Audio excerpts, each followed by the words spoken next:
When you're in your 20s, you've got all the time in the world and you've got your hormone levels on your side, right? You can stay out all night, drink, go out, meet people, wake up the next morning and go work out and then go to school or work or whatever it is that you're up to, and it's not a big deal. However, as you get older, as the stress rises, as our bodies get put under more pressure to perform at work and with our families, you don't have time to mess around. You've got to use the techniques and tactics and strategies that give you the best results in the least amount of time. And no matter who you are or what your reason is for building muscle, I want to help you achieve your goal. Welcome to the Legendary Life Podcast, where it's all about taking control of your health, losing fat, transforming your body, and living the life you deserve with celebrity fitness trainer and longevity enthusiast, Ted Rice. Today is going to be a four-part, or at least one part of a four-part deep dive into taking your body and your health to the next level. In fact, I've titled the article that I've written about this, The Complete Guide to Building Muscle and Strength in Your 40s. So it's going to be a masterclass all on the importance of building muscle and strength and how to do it even if you're in your 40s or beyond. And of course, if you're in your 20s or 30s, I know we have some younger listeners, it's going to be relevant to you as well. And I know what some of you may be thinking, Ted, I don't really care that much about building muscle and strength. I just want to get toned. I just want to fit into my clothes. I just want to feel good. And what I have to say to you is awesome. Those are great goals. However, building muscle and strength are going to factor directly in to those goals. So we're not talking about becoming a big bodybuilder or deadlifting 500 pounds or anything like that. We're not talking about breaking world records. We're talking about being in shape for life. And we'll get into what exactly that means as we get deeper into this first part of a four-part masterclass on this subject. So you want to build strength and muscle. Maybe you're a former athlete who's gotten out of shape as you've progressed in your career and you're looking to make a change. Maybe you were never in shape to begin with and you're looking to get started now. Or maybe you're a woman who's finally figured out that lifting weights is the key to getting that healthy, toned body you long for. Or perhaps you're not really interested in muscle or strength and you think that's for elite people or people who love the gym. Well, we're going to get into all of that and more. And I say this is a guide for helping people in their 40s because I focus on what I consider to be the most important aspects of strength and muscle building. When you're in your 20s, you've got all the time in the world and you've got your hormone levels on your side, right? You can stay out all night, drink, go out, meet people, wake up the next morning and go work out and then go to school or work or whatever it is that you're up to, and it's not a big deal. However, as you get older, as the stress rises, as our bodies get put under more pressure to perform at work and with our families, you don't have time to mess around. You've got to use the techniques and tactics and strategies that give you the best results in the least amount of time. And no matter who you are or what your reason is for building muscle, I want to help you achieve your goal. And I've got to tell you, I've been obsessed with building muscle ever since I was in high school. I was a skinny, weak kid who was awkwardly shy and not exactly confident. And I became really inspired by watching Arnold Schwarzenegger and Bruce Lee movies. And they inspired me not only to get into health and fitness into lifting weights, but also to explore the performance limits of the most amazing piece of machinery in the world, the human body. Perhaps the most amazing and incredible aspect of the human body is its ability to adapt to almost any challenge or stress it encounters. The curious thing is that the body doesn't like to change. Under normal circumstances, it works to maintain a state of balance known as homeostasis. You may remember that from your high school biology textbook. And Only by stressing the body do we force it to change and adapt. And growing muscle is no exception to this rule. By stressing your muscles in a progressive way, and we'll get into what that means, and allowing them adequate recovery, you will be able to build strong muscles that will keep you healthy and active for the rest of your life. So let's get into it. We're going to dive deep into a bit of theory today. And as I told you, this is going to be a 4-part episode. And there's also an article to go along with this. So if you want to read the actual article for this episode, go to legendarylifepodcast.com. It'll be the first one up. So a little bit of science. So there's 2 types of muscle fibers. And muscles are actually a bundle of long strands of cells, sheathed in connective tissue. The structure and function of muscles is actually quite complicated. Just open up any human physiology textbook like the one I used when I studied biology in university. But we're going to go over a few things so you understand the basics. So there are 2 types of muscle, like I mentioned. Type 1 muscle fibers, which are also called slow twitch muscle fibers. These are your endurance muscle fibers. They're the ones that take over during exercise that lasts for more than a few minutes. So if you go running, or if you go walking, or even if you're standing for a long time, they're the ones that are doing most of the work. They're actually red in color due to the presence of large volumes of myoglobin and also have high numbers of mitochondria. They are very resistant to fatigue, but also have the least potential for growth and strength. Then there are your type 2 fibers, also called fast twitch muscle fibers. And these have the greatest potential for growth and strength. However, they are not great for endurance because they fatigue much faster than type 1 fibers. I won't go into the details, but there are actually 2 types of fast twitch muscle fibers. There's type 2A and type 2X. And many of you who maybe know this stuff, you're like, type 2X? I heard of type 2A and type 2B, but not type 2X. So they've changed the name, and now it's not type 2B anymore. It's type 2X. So make a memo. There's a lot of talk on the interwebs about training for your muscle fiber type. There's even a company that will do a DNA test to determine what your type of muscle fibers you have more of. Then we'll give you a training program based on the results. And I talked about that with Andy Galpin when he was on the podcast in the last interview I did. The reality is most of the muscles in your body have a fairly even split between fast twitch and slow twitch muscle fibers. And the idea of special training methods to target specific muscle fibers doesn't really have strong evidence. Again, you want to listen to my episode with Andy Galpin if you want to hear more on that, if you haven't heard it yet. On top of that, even if you did have a dominant fiber type in your muscles, I don't think it would change the advice to train muscles in a variety of rep ranges. And that's the conversation I dive into with several different people, including Dr. Joel Seidman, Dr. Andy Galpin.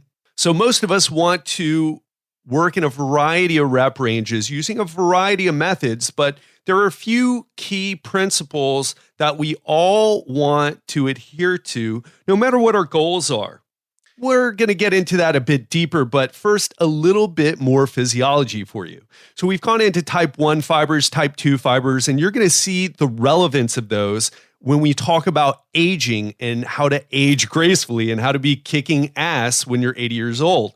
But first, let's talk about muscle satellite cells. So there are these things called myosatellite cells or muscle satellite cells. And like the name suggests, they're found in your muscles. And you can think of them as pre-muscle cells. They lay dormant in your muscles until you activate them with strenuous exercise. And once they're in action, they provide the necessary material for muscle growth and repair. A 2008 study from the University of Alabama highlights how important satellite cells are to muscle growth. For the study, researchers recruited can't speak English, a few dozen people who hadn't lifted weights in the past 5 years. Then they put them all on the same workout program for 16 weeks just to see what would happen. The results? Well, the researchers found that the study's subjects fit into 3 categories. And I've talked about this study before if this sounds familiar. So category 1 was the extreme responders. These are the people who got a whopping 50% increase in their thigh muscles in 16 weeks. That's pretty impressive. Number 2 was the moderate responders. These people increased their thigh muscle size by about 25% in 16 weeks. Then the third category was low responders. And these people's thigh muscles didn't grow at all in 16 weeks. And the researchers also found that the results were predictable. The people who gained the most muscle mass started off with the most satellite cells. And as I've already mentioned, satellite cells help muscle fibers grow and repair. So the more that you have, the bigger you can grow. Some people have a lot. Most of us have a moderate amount. And unfortunately, some of us are born with very little. And if you're in the hard gainer camp where you don't put on muscle very easily, whether you're a woman or a man, maybe it's a result of not having a high level of these satellite cells. So does that mean you're doomed and you should give up? Definitely not. What it does mean is that you're going to need to pay extra special attention to details that you learn in this episode. So let's get into why you should care about this stuff to begin with. Because I know I haven't, maybe some of you are listening to this now just because you like listening to the show. And you're thinking, well, it's interesting, Ted. This is some fascinating stuff, but I don't really care that much. Well, here's why you should care. And it is a good question. It's an important question to ask. Because most people who are interested in building muscle start out that way because they want to look great naked. Right? I started out when I was a kid because I wanted to feel stronger and powerful, and I wanted people to respect me and women to think I was attractive. And you know what? There's nothing wrong with any of that. And if you want to look better, there's nothing wrong with that either. If you want to work out or if you are working out for the same reasons. And by the way, you chose the right form of exercise because performing workouts that build muscle can help you change your body into a leaner, stronger, and sexier version of yourself. So if you're a guy, it can help burn off that belly fat while building your arms, your chest, your shoulders, your back, your legs, and help you fit into your clothes so your jacket sits nicely on your shoulders instead of having to, be tucked tightly around your waist. And if you're a woman, building muscle in the right places will tone your thighs, which is the word women love to use, and it can lift your butt. Although what's actually happening is that you're growing muscle. You grow muscle and you burn fat, and that creates that toned look that you want with the lifted butt and the tight midsection. However, it's also important that you understand that the benefits of building and maintaining muscle go way beyond the superficial. And this is something that the 20-year-old Instagram fitness gurus won't tell you. So we lose muscle and strength as we age. And I want to ask you, have you ever seen someone, usually in their 40s or 50s, 60s, using the handrail to climb the stairs because they're unsure if their legs have the strength to get them up on the next step on their own? If you've seen that, you are most likely witnessing sarcopenia in action.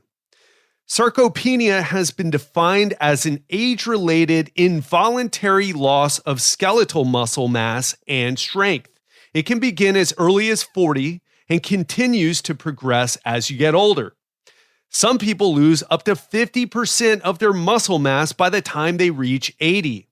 While there's no single cause of sarcopenia, decline in activity, poor nutrition, especially inadequate protein, systemic inflammation, chronic illness, neurological decline, and hormonal changes are all contributing factors.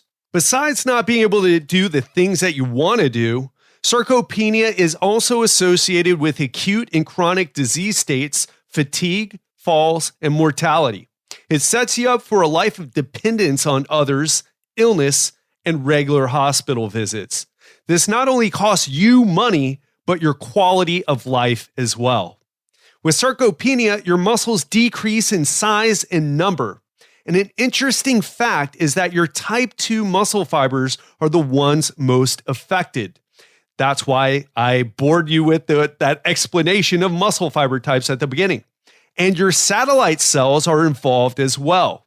In the muscle of older adults, the satellite cell content is reduced and is more pronounced in the type 2 muscle fibers. You may be thinking, well, I can't stop aging, Ted. I wish I could. And you're right. You may not be able to stop aging, but you know what you can definitely do? You can definitely exercise, eat better, and avoid excessive inflammation due to a terrible lifestyle. In fact, it's been suggested that the lack of physical activity is the greatest cause of sarcopenia. That's something you can remedy starting immediately with a set of bodyweight squats, and then go ahead and hit a set of push-ups. And do that now. Go ahead. I'll wait. I'm waiting. Of course, if you're driving, maybe wait until you stop. Or if you're already lifting weights or running, awesome. I'm super proud of you. However, it's not just about the physical activity. It's also important to get adequate protein. We'll get into how much later in one of our next installments of this 4-part masterclass. And those are two things you have a lot of control over. In fact, I'll be interviewing a researcher who specifically does studies on protein, and that will be coming out soon as well. So as you can see, maintaining strength and muscle as you age is critical to your metabolic health and your physical abilities. So not only do we lose muscle, but we lose strength as well. In fact, more recently, scientists have been talking about dynapenia, which is the age-associated loss of muscular strength that is not caused by neurologic or muscular diseases.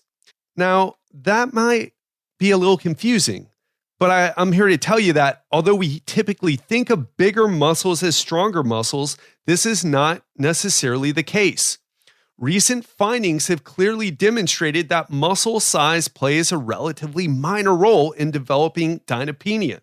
And if there are any strength coaches or fitness professionals listening, you're probably well aware of that, because you know that as you start to lift heavier and heavier weight, we know that the neural adaptations, the neurological adaptations that occur from lifting the heavy weights drives strength more than bigger muscles do.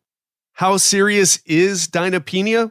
Well, a staggering 16 to 18% of women and 8 to 10% of men in the United States who are 65 or older cannot lift 10 pounds or stoop or kneel down. So think about that for a second. There's all these people who cannot even lift 10 pounds who are 65 or older. And we're living in a time where I know 65-year-olds who are out there running, lifting weights, playing golf, playing tennis, yet a good percentage of people, and actually more women, that's why this is really important for both men and women, 16 to 18% of women, 8 to 10% of men, can't even lift 10 pounds or stoop or kneel down. There's also some research out of Brazil that found people who could not get up and down off the floor, that was associated with higher mortality. So you're more likely to die if that's the case. Of course, that's correlation, not causation, but something to consider as well. And I've told the story of watching a relatively healthy older man who was barely able to climb into the cockpit of the plane ride I took through the Grand Canyon when Giselle and I visited Arizona. It took him a few minutes and all of his upper body strength to finally get his butt into the front seat of the small plane we flew in. And think about that. Is that going to be you? Is that going to be you? Like, you don't see it now, but when you've retired, or maybe you're just backing off on working or whatever it is that you're doing, but you want to do more things because that's why you work so hard, yet you can't even physically, you can't do what you want to do, or you have a hard time doing it. I've also told the story of an older CEO that I trained who rode the exercise bike every week, but barely had the strength to get in and out of his Porsche 911, which, as you probably know, it's very low to the ground. And even though he was doing his aerobic exercise, which is definitely great for your heart, VO2 max is associated with lower mortality, is super important. But if you can't get in and out of your car, that's a big issue. So aerobic exercise is important, but maintaining function is even more important. Remember, sarcopenia and dynapenia affect your type 2 muscle fibers much more than your type 1 muscle fibers. So aerobic exercise is great for your heart, but it predominantly works your type 1 skeletal muscle fibers. That's why I always tell people that if they're time limited, to do a resistance training workout instead of an aerobic workout. You can always add in some aerobic exercise later. But if you lose strength, doing aerobic exercise is going to be very difficult. So that concludes part 1 of our muscle building masterclass. Stay tuned for part 2, where we get into building muscle 101. Now that you've understood the theory, the importance behind building muscle and maintaining strength, we're going to get in the practical stuff. We're going to get in how to actually do it. Until then, hope you have an amazing week, and I'll speak to you on Friday. Hey there, Ted Rice here again. And I want to know something. If I invited you to work with me to uncover your personalized blueprint to get your health and fitness under control once and for all, and just to be clear, I'm talking about long-term consistent results that are easier than any program you've ever done before, no struggles or stress or restrictive diets or even extreme workouts. Would you take me up on that offer? This is the same guidance I've used to help busy CEOs, other executives, and even celebrities, including Richard Branson and Robert Downey Jr., to stay in great shape while still having a life. To learn more, what I want you to do is go to legendarylifepodcast.com/apply and schedule a call with me today. And just a PS, this offer has limited spots available. We're talking about 12 committed people max. So if you want to know more, go to legendarylifepodcast.com/apply and schedule a call with me today. Hope you're having a great one, and talk to you soon.